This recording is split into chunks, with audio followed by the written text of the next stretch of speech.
की आय बढ़ा चढ़ाकर प्रस्तुत कर दिए जाते हैं ताकि कि ज्यादा से ज्यादा भरण पोषण मिल सके।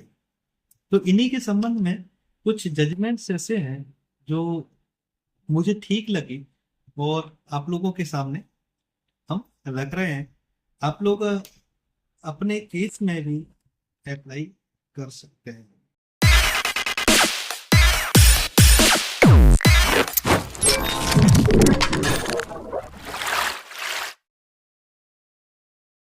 नमस्ते भाइयों, कैसे हैं आप लोग। मैं हूं आपका दोस्त एडवोकेट पुरंदर आगरा से। आज हम बात करेंगे कुछ निर्णयों के बारे में, जो डिसीजंस सुप्रीम कोर्ट ने भरण पोषण के संबंध में दिए हैं। आज हम उस पर बात करें। कुछ जजमेंट्स हैं जो मुझे अच्छे लगे, तो आप लोगों के सामने ये रखना चाह रहा हूँ कि अधिकांश जो भरण पोषण जो होता है ना, वो दबाव बनाने के लिए गलत तरीके से मिथ्या तथ्य देके ज्यादा से ज्यादा बढ़ा चढ़ाकर तथ्य प्रस्तुत करके पति की आय बढ़ा चढ़ाकर प्रस्तुत कर दिए जाते हैं ताकि कि ज्यादा से ज्यादा भरण पोषण मिल सके। तो इन्हीं के संबंध में कुछ जजमेंट्स ऐसे हैं जो मुझे ठीक लगी और आप लोगों के सामने हम रख रहे हैं। आप लोग अपने केस में भी अप्लाई कर सकते हैं। अगर आप लोग हमारे चैनल पे नए हैं तो चैनल को सब्सक्राइब कर लें, शेयर कर लें।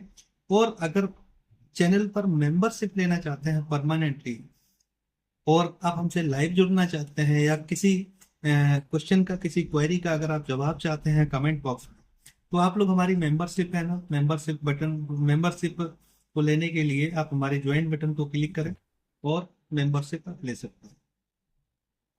जैसा कि मैंने पिछली बार एक वीडियो बनाया था, उस वीडियो में मैंने ये कहा था कि किसी भी सरकारी नौकर यानी कि सरकारी कर्मचारी पति की सैलरी से 125 के तहत में आदेश हो जाने के बाद विभाग उसका डायरेक्ट सैलरी नहीं काट सकता। इसके लिए मैंने डिटेल वीडियो बनाया था, और आप स्क्रॉल करेंगे तो आप देखेंगे।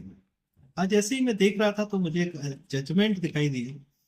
उसमें मैंने बताया था कि जब भी कोई 125 सीआरपीसी के तहत में भरण पोषण का आदेश हो, चाहे वो मेरिट पे हो, चाहे वो अ, एक पक्षी हो, चाहे सरकारी कर्मचारी हो या प्राइवेट कर्मचारी हो, बेशक उसकी जो इनकम है वो हर महीने रेगुलर आ रही हो, लेकिन वो डायरेक्ट तरीके से जो अदालत आदेश कर देती है, एक पक्षी आदेश कर देती है, और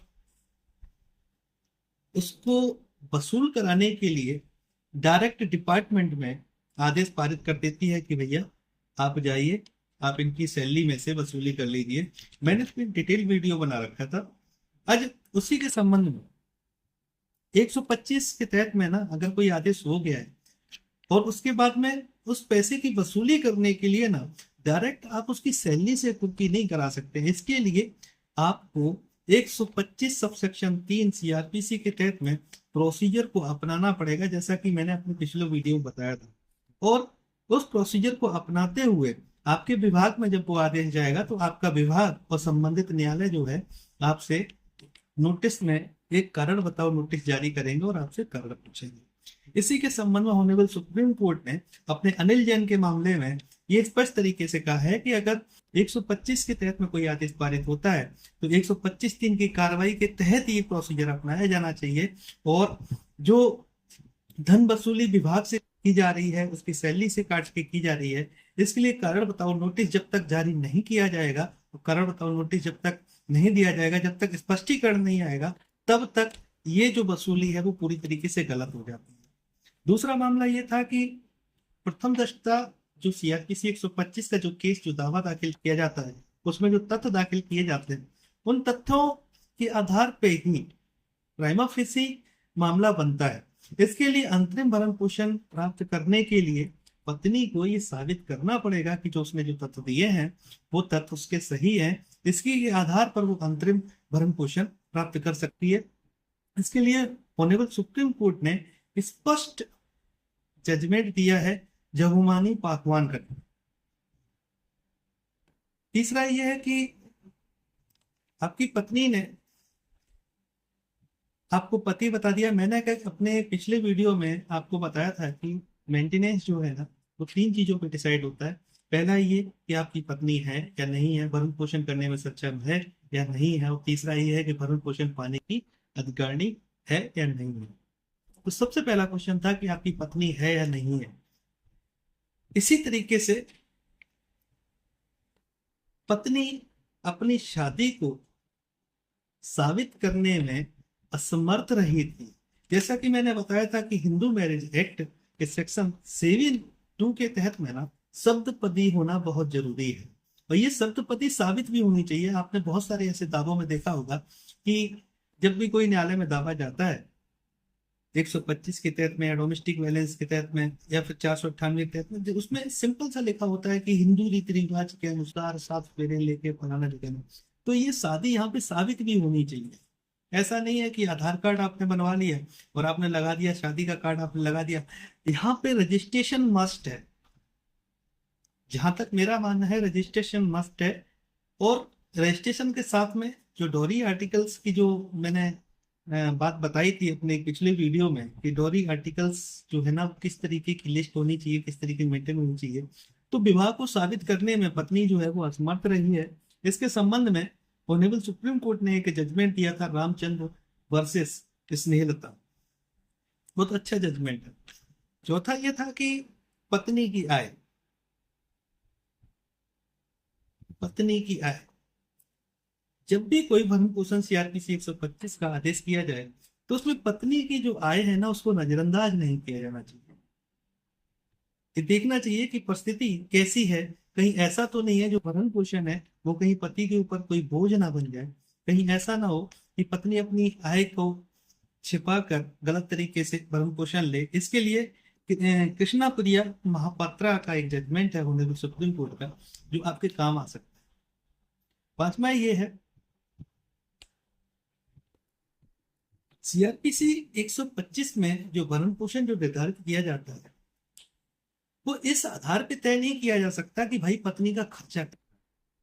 यहाँ पे ये देखा जाएगा कि परिस्थिति क्या है, दोनों की परिस्थितियां देखी जाएंगी, दोनों के डिपेंडेंट देखे जाएंगे। उसी के आधार पे न्यायालय इस निष्कर्ष पे पहुंचेगी कि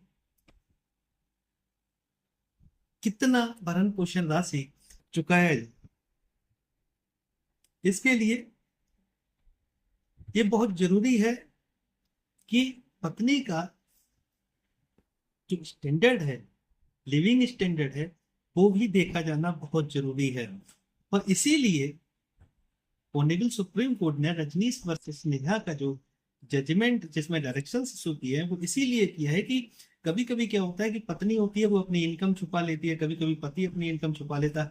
इसलिए ट्रांसपेरेंसी आ जाए, दोनों के तथ्य सामने आ जाए। लेकिन इस एफिडेविट के आधार पे भी जो न्यायालय में जो एफिडेविट दाखिल किए जा रहे हैं यहाँ पे भी खाना पूर्ति की जा रही है।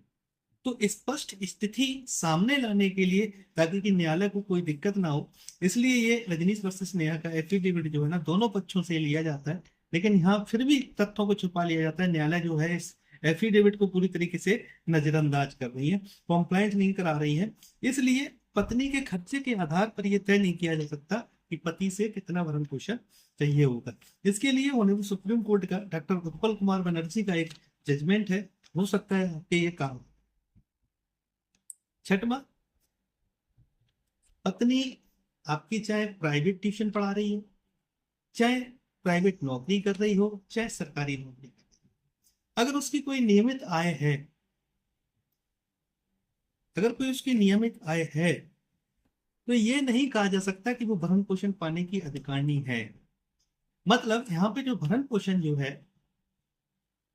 वो एक रेगुलर इनकम होनी चाहिए, यानी हर मंथ एक रेगुलर इनकम होनी चाहिए जिससे कि साबित हो कि भरण पोषण करने में ये सक्षम है। ऐसा नहीं है कि आज 2000 आ गए तो कल 5000 आ गए तो कुछ आया ही नहीं। इंटरवल नहीं होना चाहिए, रेगुलर अगर इनकम है, चाहे वो ट्यूशन से हो, चाहे वो प्राइवेट नौकरी से हो, चाहे वो सरकारी नौकरी से हो, अगर रेगुलर इनकम अगर पत्नी की आ रही है तो पत्नी जो है वो भरण पोषण पाने की वहां पे अधिकृत नहीं है। इसके लिए आरती चोपड़ा का जो जजमेंट है वुमेन सुप्रीम कोर्ट का, ये आपके बहुत काम आ सकता है। सातवां ये है कि पति जो है वो सरकारी नौकरी में है या किसी प्राइवेट कंपनी में है, तो इसके आधार पर ये अदालत ये तय नहीं करेगी कि इसकी सैलरी इतनी है और पत्नी को इसका कितना भाग देना है, कितना मेंटेनेंस देना है। न्यायालय को सबसे पहले पति की स्थिति और परिस्थिति दोनों को देखना पड़ेगा। परिस्थितियों को देखने के उपरांत उसके खर्चे देखने के बाद, जैसा कि मैं बताता रहता हूँ अपनी वीडियो में, कि जब भी आप अपना 125 का जवाब दाखिल करने जाएं और अगर आप अपने एसेट्स अगर दिखा रहे हैं, अपना अगर खर्चा दिखा रहे हैं, तो पूरा एक ब्रेकअप बना के दिखाएं कि आपके कहाँ कहाँ खर्चे हो रहे हैं। अगर आप पूरी एक्चुअल सैलरी अगर वहां पे आप दिखा देंगे तो उसमें से एक अनुमानित अमाउंट जो है ना, वो धनराशि जो है ना, वो भरण पोषण के रूप में चुकाने का आदेश कर दिया जाएगा। लेकिन जब आप डिपेंडेंट दिखाएंगे, जब आप अपने एसेट्स दिखाएंगे, जब अपने लोन अमाउंट्स दिखाएंगे, ये सारे अपने खर्चे दिखाएंगे, तो अदालत जो है ना उस एक्सपेंस को आपकी सैलरी से डिडक्ट करने के बाद में जो अमाउंट बचता है ना, उसमें से मेंटेनेंस डिसाइड करेंगे। तो ये आपको एक ब्रेकअप बना के देना पड़ेगा। इसके लिए हेमा हेमा वर्सेस एस लक्ष्मण बख्श जो है, उसका सुप्रीम कोर्ट का आदेश है, शायद आपके काम आ सकता है। पति के पिता की आय विचारत नहीं होगी। बहुत सारे केसेस में ये भी देखा जाता है, ज्यादा से ज्यादा भरण पोषण पाने के लिए पत्नियां मालूम क्या करती हैं, वो क्या करती हैं कि पिता की जो पति है उसके पिता की जो भूमि है, कई सारे मामले मेरे पास आए, उसमें देखा कि पति के पिता की जो इनकम है, पेंशन है, कृषि भूमि है, बड़ा चढ़ा के लिख दी जाती है और उसमें बता दिया जाता है कि जो प्रतिवादी है यानी जो पति है उसकी मासिक आय इतनी हो रही है। अब प्रॉपर्टी तो वो पति के पिता की है, लेकिन उससे मासिक आय जो है ना वो पति की दिखाई जा रही है। ऐसे में पति के जो पिता की जो संपत्ति है, पति के पिता की जो आय है ना, वो विचारित नहीं की जा सकती, वो अनुमानित नहीं लगाई जा सकती। इसके लिए ऑनरेबल सुप्रीम कोर्ट ने 15 एस के सिंह का जो जजमेंट है वो दिया हुआ है। अगर आप लोगों को पूरा जजमेंट ये चाहिए तो आप लोग हमसे संपर्क कर सकते हैं। बहुत मेहनत करी है मैंने, बहुत देखा, मैंने ढूंढा, और आप लोग जजमेंट्स की बात करते हैं कि हमें जजमेंट दो, जजमेंट दो, तो हम जजमेंट पे बात नहीं करते, लेकिन आज हमें लगा कि ये जजमेंट जो है ना आपके काम आ सकते हैं, इसलिए हमने आप लोगों के सामने ये चीजें रखी कि इसमें आप फायदा उठा सकते हैं। और जिन लोगों की तनख्वाह से भरण पोषण राशि कट रही है, वो अनिल जैन वाला जो मामला है ऑनरेबल सुप्रीम कोर्ट का, इसको लगा के आप फायदा ले सकते हैं। अगर आपको मेरा वीडियो अगर पसंद आया हो तो आप लोग हमारे चैनल को सब्सक्राइब करें, शेयर करें और ज़्यादा से ज़्यादा लोगों तक इसको शेयर करें। बाकी आगे जो है ना वो हम बताते रहेंगे कि भरण पोषण की राशि जो है ना वो कैसे कैंसिल कराई जाए, आदेश को कैसे कैंसिल कराया जाए, कुर्की से कैसे बचा जाए। बहुत सारे ऐसे आधार हैं और मैंने अपने चैनल पर सीआरपीसी 125 के संबंध में बहुत सारे ऐसे वीडियो डाल रखे हैं, जिसको कि आप अगर पूरा देखेंगे तो आपको फायदा मिलेगा।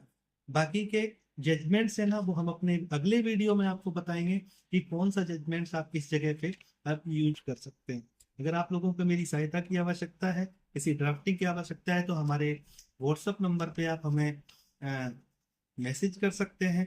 आप लोग ड्राफ्टिंग के लिए संपर्क कर सकते हैं और कोशिश यही रहती है कि किसी भी तरीके से आपको और आपके परिवार को बचाएं।